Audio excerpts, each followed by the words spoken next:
¿no? O sea, ¿por qué se está dando este fenómeno que hoy por hoy prácticamente las epidemias, las pandemias son producidas por virus, ¿no? El agente etiológico tiene que ver con un virus, etcétera, etcétera. Entonces, es muy interesante y lógicamente en cada clase vamos a ir absolviendo todo eso, ¿no? Es un accidente, tenía que pasar de esa manera, o por qué se ha dado que hoy por hoy los virus estén comandando las infecciones en el mundo, ¿no? Y bueno, lógicamente volvemos a repetir, ¿no? Vamos a ir actualizando mucho sobre el tratamiento y los métodos de diagnóstico, que es otra cosa que en virología se maneja bastante. ¿Cómo vamos a definir a la virología, ¿no?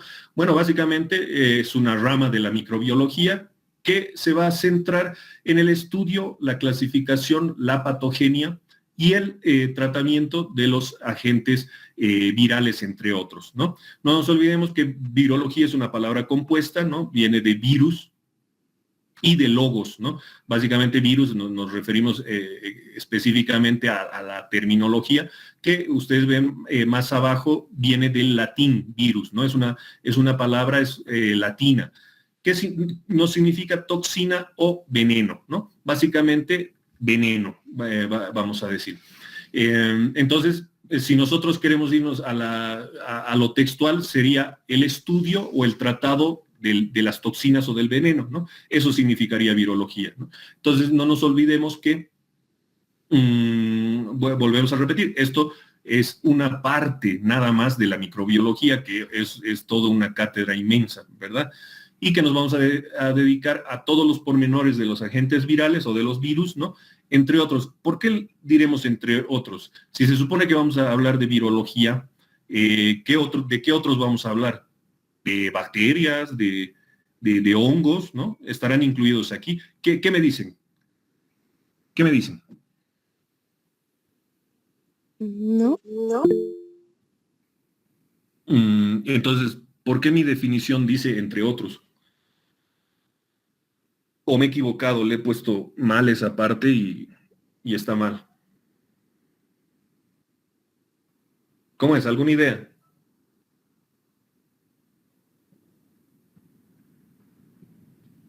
Siempre uso como ejemplo las primeras clases, ¿no? Ahorita todos tendrían 0, ¿no? Todos tendrían 0. ¿Por qué le hemos puesto entre otros? Aquí dentro de la virología, bueno, primero que la virología es una subespecialidad, digamos, bastante nueva, ¿no? Porque la virología o el estudio de los virus se ha desarrollado gracias a la microscopía electrónica, ¿no? Y la microscopía electrónica no es muy antigua, que digamos. Entonces, hasta ahí era que nosotros podíamos estudiar a los microorganismos, hasta un virus, digamos, ¿no? Sin embargo, hoy por hoy sabemos que existen otros microorganismos por debajo del virus, es decir, que son más simples estructuralmente hablando, no funcionalmente hablando, ¿no? Estructuralmente hablando, hay microorganismos menos complejos, más sencillos que los virus, ¿no? ¿Y quién los estudia? También la virología. ¿A quiénes nos estamos refiriendo? A los priones, ¿verdad? Básicamente, eso vamos a ir hablando más detalladamente más adelante, ¿no? El virus está formado por un ácido nucleico, decíamos, ¿no? Y una cápside, ¿no? Y aparte de eso podrá tener lípidos, proteínas o carbohidratos, ¿no? Estructuralmente es bastante sencilla la formación del virus. Hay algo más sencillo que eso, que es el prión, ¿no? Y los priones también habían sabido causar enfermedades, ¿no? Entonces, los priones también, a los priones también los estudia la virología, ¿ya? Un ejemplo de enfermedad que produzcan los priones, la famosa enfermedad de las vacas locas, por ejemplo, ¿no? Que lógicamente afectan a animales de inicio, ¿no? Pero no va a faltar algún prión que desarrolle una patología en humanos, ¿no? Yo creo que eso va a ser lo siguiente, ¿no? Después de los virus va a ser prácticamente lo siguiente, ¿no? Pero de momento los priones desarrollan enfermedades en animales, ¿ya? Muy bien. Entonces, ¿qué hechos importantes tenemos en virología? Tenemos un sinnúmero, ¿no? Que están de la mano o están en mucha relación con el microscopio, ¿no? no nos olvidemos que gracias al microscopio nosotros hemos podido conocer a los virus, hemos podido saber qué estructura tienen, cómo se va generando la replicación de los virus, ¿no? Y eso vamos a ver también si realmente un virus puede replicarse o no puede hacerlo, ¿no? Entonces, ciertos hechos importantes, decimos que está el descubrimiento de la vacuna contra la viruela, lógicamente, ¿no? A cargo de Jenner en 1796. Lógicamente, fue un punto clave, ¿no? Obviamente estamos hablando de la viruela humana, que tenía una gran morbimortalidad en esos tiempos, ¿no? En la década de los 1700, inclusive en todo ese siglo, si ustedes quieren, ¿no? Había gran mortalidad por el tema de la viruela, sobre todo en niños, ¿no? Entonces, ¿qué hace Jenner, no? Jenner, perdón, un científico médico muy acucioso, ¿no? Empieza a ver que qué sé yo, en los graneros donde la gente tiene vacas, justamente, ¿no?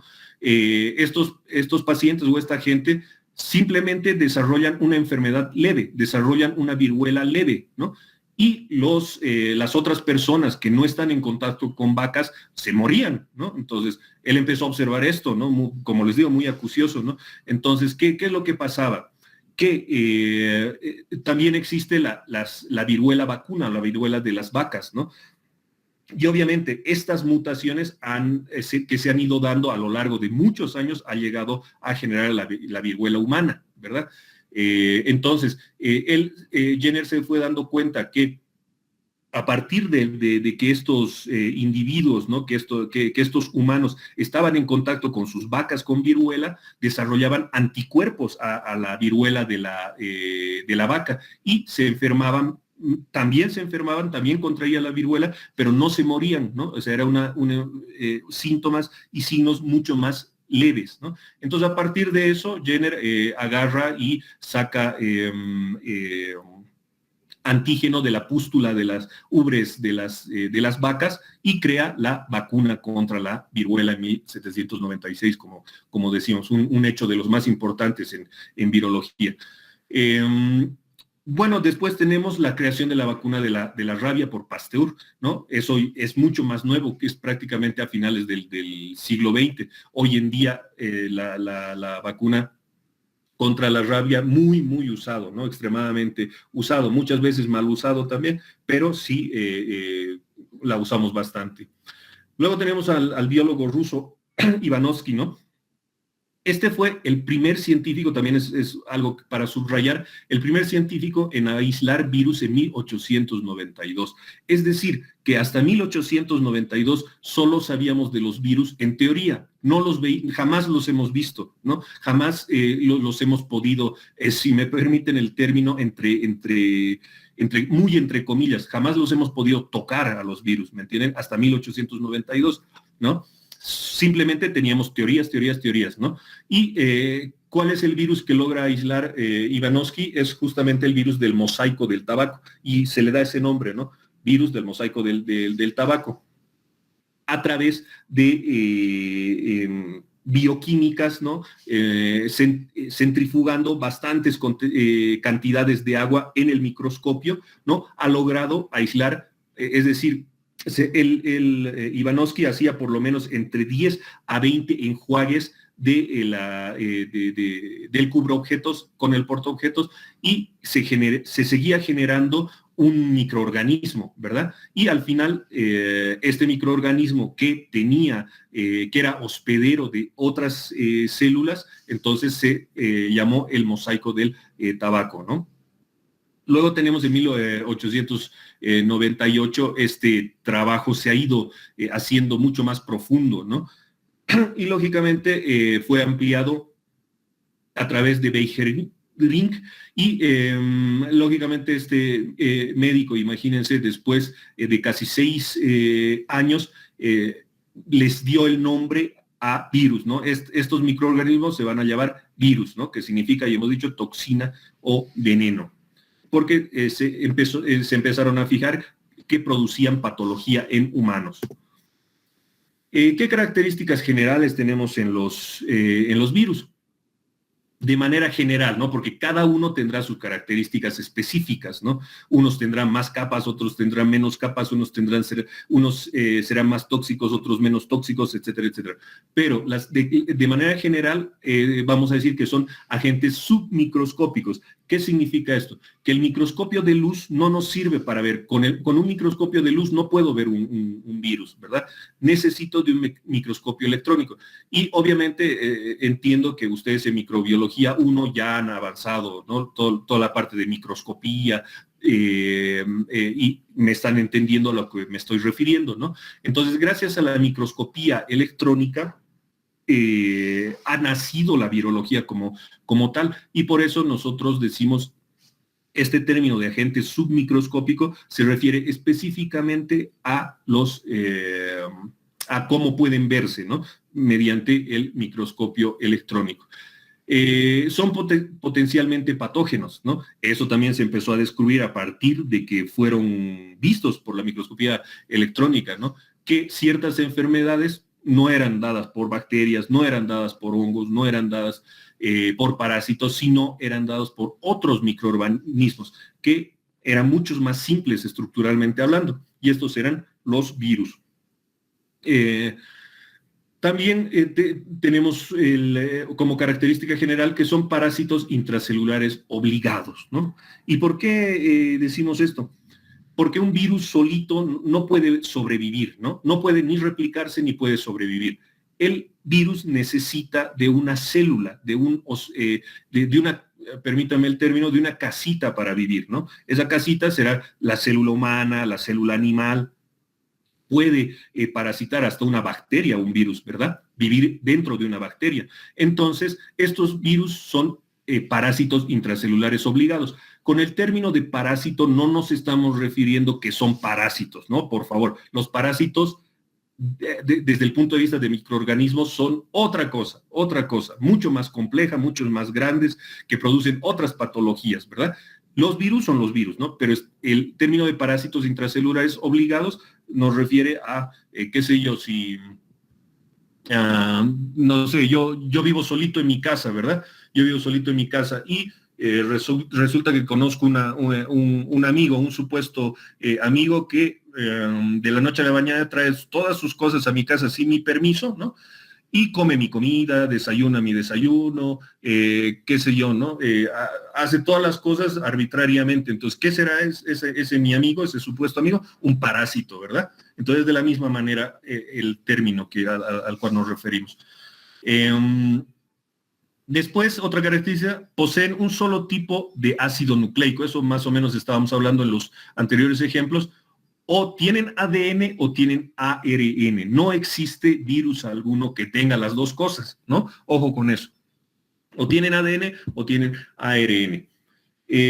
Su unidad estructural básica es el virión. ¿A qué nos referimos con unidad estructural básica? ¿Qué es un virión? Es un ácido nucleico más una envoltura. ¿Me entienden? Eso es un virión, por eso decimos, esa es su estructura básica. Todo virus está formado por un ácido nucleico y una envoltura. Esta envoltura se llama cápside, ¿ya? Que va a cambiar de nombre dependiendo de qué envoltura es. Ahora, sobre esta envoltura o sobre esta cápside puede venir otras envolturas más. Esas ya serán las características específicas de cada virus, ¿no? Habrán virus que tienen hasta 3 envolturas, por ejemplo. Y generalmente no generalmente, ¿no? Sino que siempre esta estructura básica del virus, es decir, el virión, ¿no? Que es un ácido nucleico más su membrana o cápside. Esta cápside está formado por proteínas, ¿no? Por proteínas. Ácido nucleico más proteínas es un virión, ¿ya? En otras palabras. No poseen orgánulos, ¿no? No tienen ribosomas, no tienen núcleo, no tienen mitocondrias, ¿no?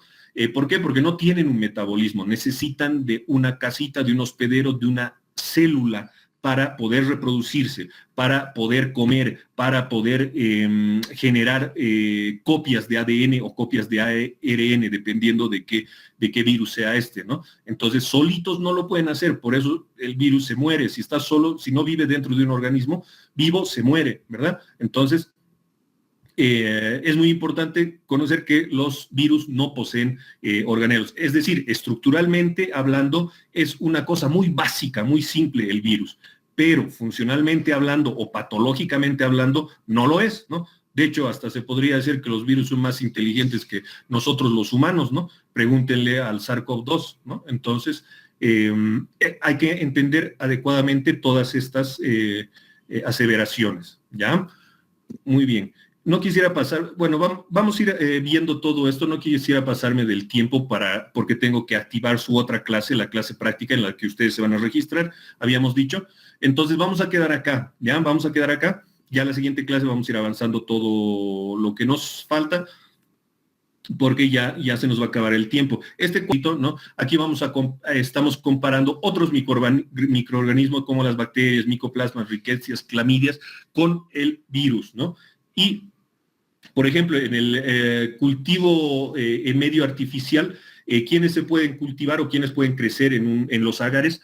Son las bacterias y los micoplasmas, ¿no? Ni las rickettsias ni las clamidias, menos los virus pueden crecer en aquello, ¿no? Es decir, en una caja de Petri no van a encontrar jamás virus, en otras palabras, ¿no? A no ser que esté en una célula de alguien o en una bacteria. La división por fisión binaria es típica de bacterias, micoplasmas, rickettsias y clamidias, que son microorganismos estructuralmente más complejos, no así de virus. Los virus no se pueden dividir por fisión binaria, no tienen esa capacidad, ¿no? Volvemos a repetir, tienen que irse a una célula para lograr hacerlo, para replicar su ADN o su ARN, ¿no?